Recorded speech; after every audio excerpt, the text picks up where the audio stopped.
TVK தலைவர் விஜய் அவர்கள் வந்து சிஎம் ஆக போறாரு. இன்னும் 2 வாரத்திலயோ இல்ல கூடிய சீக்கிரத்திலயோ சிஎம் ஆக போறாரு.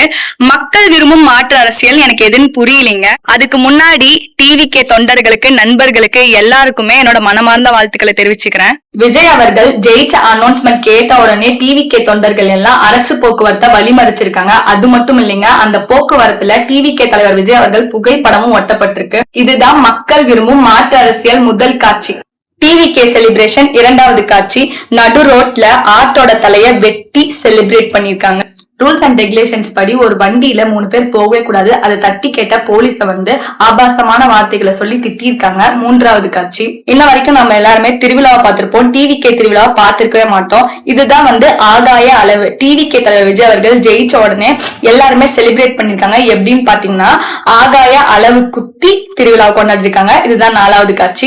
5வது காட்சி. நம்ம எல்லாருமே காருக்குள்ள உட்காந்துதான் போயிருப்போம். ஆனா இந்த ஊர்ல மட்டும் வித்தியாசமா காருக்கு மேல, காருக்கு சைட்ல, இந்த சைட்ல அப்படின்னு சொல்லி ஒரு பப்ளிக் நியூசன்ஸே கிரியேட் பண்ணிருக்காங்க.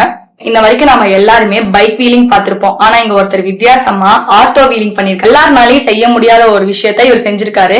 என்னன்னு பாத்தீங்கன்னா எலக்ட்ரிசிட்டி டவர் மேல ஏறி கட்சி கொடியை காட்டியிருக்காரு. தாவேகா நிர்வாகியை வந்து போக்சோ சட்டத்துல கைது பண்ணிருக்காங்க. எதனாலன்னு கேட்டீங்கன்னா 10 வயது சிறுமிக்கு வந்து பாலியல் வன்கொடுமை கொடுத்தாங்க. மக்களுக்கு நல்லது பண்ண யார் வேணாலும் ஆட்சிக்கு வரலாங்க. டிவிகேவா இருக்கட்டும், ஏடிஎம்கேவா இருக்கட்டும், டிஎம்கேவா இருக்கட்டும், யார் வேணாலும் ஆட்சிக்கு வரலாம். ஆட்சி வர்றதுனால எல்லா மக்களும் வேதனை அடையக்கூடாது. இது எல்லாருமே அக்சஸ் பண்ற மாதிரி சொல்ல வந்தாங்க. இந்த மாதிரி பண்ற ஒரு சில டிவிகே நண்பர்கள், தொண்டர்களுக்கு தான் நான் சொல்ல வரேன். மாற்று அரசியலை பத்தி மக்கள் நீங்க எல்லாருமே என்ன நினைக்கிறீங்கன்னு சொல்லிட்டு கீழே கமெண்ட் செக்ஷன்ல சொல்லுங்க.